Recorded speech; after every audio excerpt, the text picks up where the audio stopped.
Kapag panahon ng tag-init, karaniwan ay tumataas din ang ating kabuuang electricity bill dulot ng paggamit natin ng ating mga aircon unit. Kaya narito ang 10 simpleng mga paraan upang maging cool na tipid pa.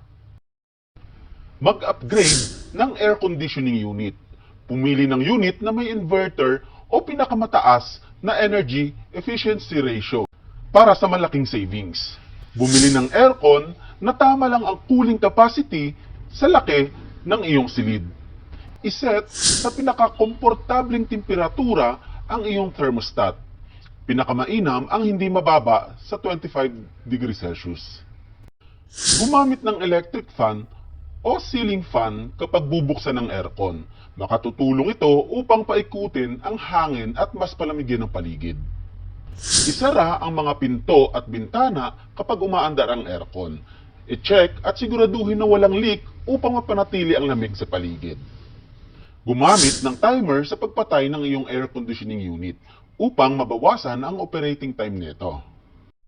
Iwasan din ang paglalagay ng mga appliances na umiinit tulad ng TV set at lampshade na malapit sa aircon unit.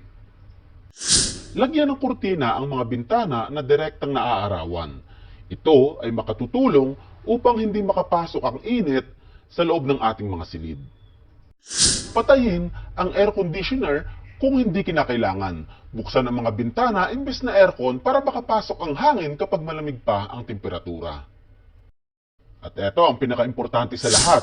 Panatilihing nasa kondisyon ang inyong air conditioner.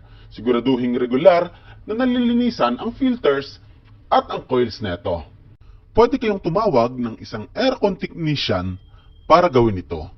Para sa worry-free preventive maintenance service, ay mag-message lamang sa aming Facebook page na Coolvid Air Condition and Refrigeration Parts Trading.